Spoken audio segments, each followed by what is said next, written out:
Donald, I want you to share the love. You've got spread the love written there, mate. I want to share the love. I want you to share it. I'm not a sharer, I'm a spreader. Hey guys, Gambit here. Yeah. You could have walked in an awkward time. Yeah, it's just, he had his pants down and everything, it was horrible. There's a reason why I said to share the love, not spread the love. No, he doesn't have a good reason. I don't have a good reason. He's just trying to have sex with me. He's just trying to sex me. Today I'm talking about morally good games. Morally good games. Yes. Um, Good games that affect society in a beneficial way, are you not saying, in a financial way. are you saying that like Mass Effect, a sort of society? Because that's a moral system. Not really, because it does kind of promote violence. Because well, I think it's like And there's another factor in that as well, which we'll talk about It's soon. like when you say that, right? When you say morally good games, like I think Before you go any further, just because I'm saying this doesn't mean I follow any of these views. I'm just found these out and I'm stating them towards you. I don't appreciate them. because when I think of moral good, when I look at a game, it's like, well, I look at a game as a piece of artwork, you know. And the morality, the way you work with morality in any sort of story is interchangeable depending on where you set your story, the characters in it, you know. So morality is a fluid thing. It's a lot more grey than Yes. black and white. So how do you say what is morally good in games? You ask the world, as the Swedish government has. They created a task force, pretty much called democracy or democrativity. Whatever one you want. You choose.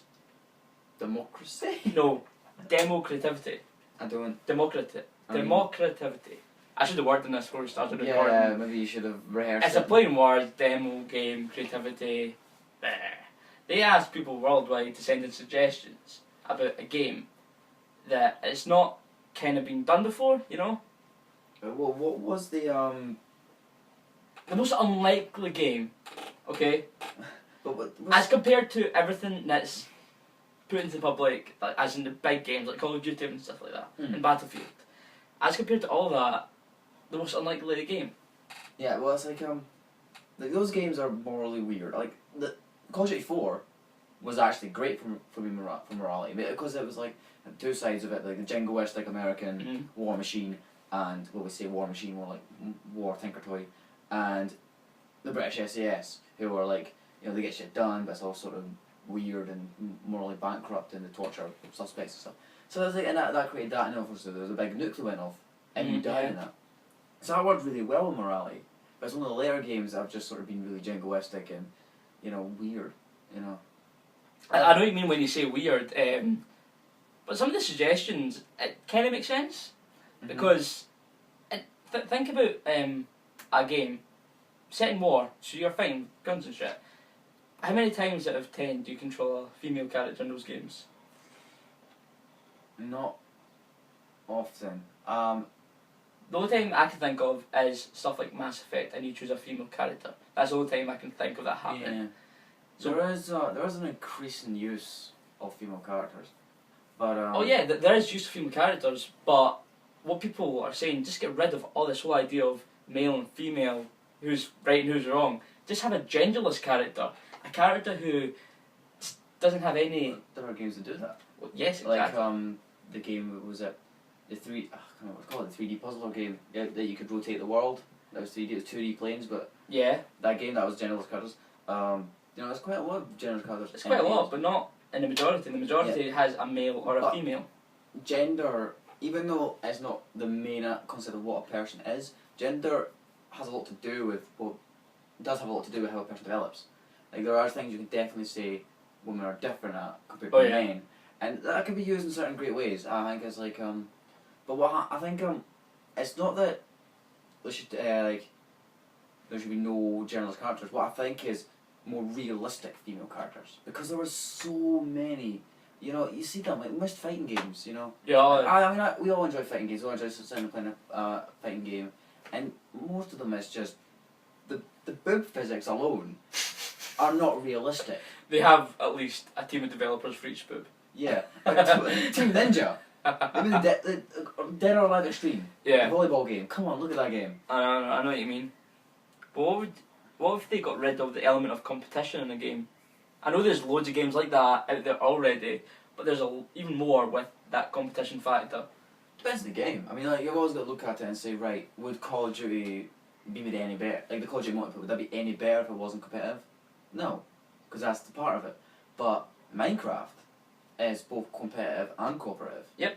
You know, that works really well. You know, and So there's games like Minecraft that people should be playing. and there's games like even when it comes to violent games, Army 2, it's like playing that single player is depressing. Oh, I love playing it with my brother, but I Yeah. tried playing myself when he moved out, and not the it same. was so sad. It's not the same. It wasn't the same. Or even like back, you know, the old Mario games, Mario and Luigi, when they both looked the same but different colours. You know, that was Yeah. another idea. So you know, it's not or a more recent example, Kirby's Epic Yarn. Yeah. That game has no competitive.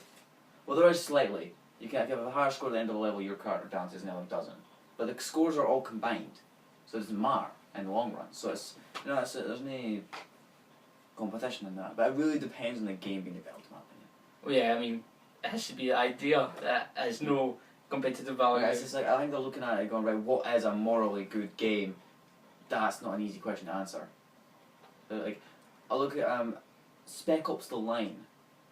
That on the surface that is a tawdry third person Call of Duty Yeah. clone. Once you start getting into it, I mean it's designed to be like that because it's all about PTSD Mm-hmm. and abuse of power and you know madness and stuff, and you watch your own character go through that. And would that be a better game if it was morally good? You know, it's that sort of thing where you got to look at it. People need to stop looking at games as toys. I'm going, no, but people do. There are people who look at games and admit these are for kids. They're not. Yeah. Well, no, they're not. And I guess not a much bigger argument. I'll have a rant about that some other day. Maybe on one of That'll my be weeks. another week. But is there anything else to say? Well, what would you say to games that help society? Elaborate, because that's Right, a hard question. I'm going to say an example, right? People make inspirational videos to help, like charities and stuff, and Mhm. good deeds, and organisations. They show videos and adverts, and they hand out leaflets, and they have inspirational talkers, but that's nothing compared to making something virtual that you can control. Well, This is an example coming up now. mhm. Just cutting down trees, okay? Saving on paper. Someday, not somebody, I know that somebody, Georgia University, they made a game, right? You were holding a controller and it vibrated. And you had I think you might have used an Oculus Rift, that makes sense. Mhm. But when it vibrated, that was you using a chainsaw to cut down a tree. Now when you're cutting down this tree, you heard the forest atmosphere. It was all very nice. But you had to cut this tree, it was all part of the game. And once it was cut down, you heard nothing. Just it was silence. The birds tweeting, they were gone. And people, 25% of the people who play that game, no, not 25% of them, but the people who played the game used 25% less paper as compared to someone watching an advert on it. Yeah. That helps. That's interactivity. It's also like also like games that have a message, and I think that's where games could work because it's a storytelling medium, and the thing that could be like that, but that's a very specific example. Well, yes. So it's like but you know there was a game development into the game. Can't remember the name of it, but it was developed to teach kids about the Holocaust, Yeah. and the publisher wouldn't greenlight it. Is that Papers, Please? No, Papers, Please got released, and Paper Games. Oh, it didn't get released. Oh, that's a shame. No, Papers. I know, but the Papers, game you're Please- talking about didn't. Yeah, I think it released, and no, that's the thing. Publisher dropped it, would not publish it because they said you can't talk about the Holocaust. But it's like it's an educational game about the Holocaust and it's doing it in an engaging way. So there's also that regard of how much can you do when games are being censored constantly? You know, it's so there's a lot of hurdles a game needs to jump if it's going to become morally good. Because what is morally good? We don't know. Exactly. It's all depending on the person. I mean, it's going to differ between people. Yeah, I mean, I think stabbing you in the guts, slashing you open and watching your guts fall on the table, onto the table, and laughing as you weep your last tears and bleed your last blood, to you know, that's fine. But to you, that's a very terrible, horrible thing to do. It's fine to you though. Oh, Oh yes. So that's morally good to you. yes, But also being physically bad, it's also morally bad to me. Is there anything else? I can see other stuff here. Well, it's just all notes and stuff. But basically, there's a Games for Change festival. It's teaming up with Tribeca Film Festival this year, and they're trying to get this whole idea of stereotypical shoot 'em ups, dark medieval fantasies. It doesn't have to be like that. It can be games like that, cutting the tree down to help change society for the good. And because right now it's not as black and white as you got these dark, scary games, you got these childish games, but there's a lot of games that do have that different spectrum between them, and they just want to kind of cut all that out. but would that help the medium at all? Would that help anyone cutting that out? Because not cut it out, but because keep it to its own side and have gaming take a new look at it. So you've got two things to look at pretty much. Well, that would involve a massive integral change in the entire industry, and that would probably mean the death of a lot of the major publishing houses, because they control that sort of thing. So Yes. while they've got, I think what's happened is, while they've got their hearts are in the right place, but I think realistically, it will be a very difficult thing to do. I think it might have already started. Facebook bought Oculus Rift. I think that's the very beginning of it. I think that's a money thing. I don't think I believe just it's. I think that's a money thing, because they've seen something and went, this is going to make a shit ton of money. Oh, I will. But I I think think they we will need use it for stuff like this, to have like interactive meanings for different things. You dropped your penny. I dropped my pen. I'm not happy now.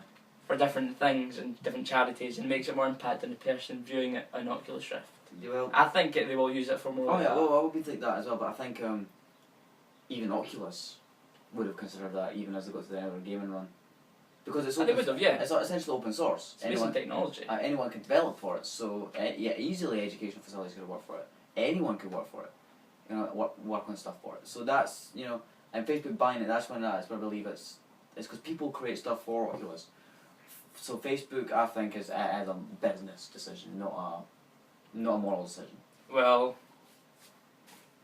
I'm out of notes. No, I know it's. It's time to say goodbye. I think the heart's in the right place, but it's going to take a lot of effort to get into that sort of thing. It might happen minuscule, but I'm pretty sure it will happen. In fact, I just have put a bit of research, and so many groups that have put start into movement in these interactive games to help media and social standing. That's the thing. It's like we'd all be getting closer to that, because again, as we look at games as art, they need to be they're starting to be taken more seriously. So obviously they're going to look at it and things like that.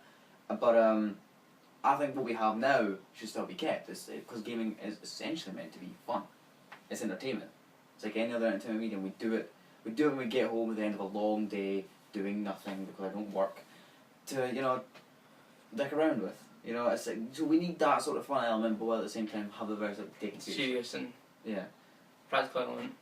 Well, I feel morally good after that. Kind of balance out my bad karma now. I feel better because I imagined you with your belly still open. Well, you're fighting against the cause, and I was fighting for it, so I feel better. Maybe not I physically, didn't know there was but a cause. there was a cause. There was a deeper meaning in this video. Can you find it? No.